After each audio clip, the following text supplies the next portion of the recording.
আপনার জীবন সার্থক হয়ে যাবে যদি একটু কাজ করতে পারেন। নিজের জীবনে যা করেছেন অতীত অতীত।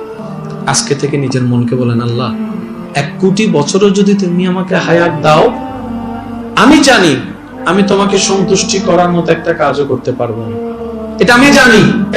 আল্লাহ তুমি যদি আমাদেরকে 1 কোটি বারো সুযোগ দাও, 1 কোটি বারো দুনিয়াতে পাঠাও, 1 কোটি বারো যদি আমাদেরকে তুমি হায়াত দাও, আমরা জানি তোমার খুশি করার মতো কোনো কাজ আমাদের পক্ষে করা সম্ভব।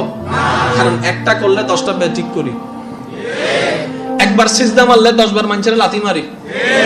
আল্লাহ এটা আমাদের পক্ষে সম্ভব, কিন্তু আমাদের তো আল্লাহর প্রিয় হতে হবে। এখন কি করা দেখবেন, আল্লাহর প্রিয় হয় 2 ভাবে। একটা হচ্ছে বান্দা হওয়া, আর একটা হচ্ছে আল্লাহ করে নেওয়া। একটা হচ্ছে বান্দা নিজে থেকে হওয়া, আর একটা হচ্ছে আল্লাহ করে নেওয়া। আপনার দ্বিতীয় অপশনটাকে আল্লাহর কাছে চাইবেন, আল্লাহ আমি পারবো না, তুমি একটু নিজ গুণে আমাকে তোমার বান্দা হিসেবে কবুল করে নাও। এই অপশনটাই নেবেন, ওইটা বন্ধ থাকবে না, ওইটার চেষ্টা চলবে, কিন্তু অপশন থাকবে কোনটা? দ্বিতীয়টা। আল্লাহ তুমি একটু যদি আমাকে দয়া করে কাছে টাইনা নাও, এটা বড় দয়া হবে। তাহলে দোয়া চলবে 2 নাম্বারটা, কাজ চলবে 1 নাম্বারটা। আপনার একটা দিন যান, একটা দিনও যদি বাঁচেন, এমন একটা জীবন বানান মরণকালে যেন নিজের কাছে আফসোস না লাগে।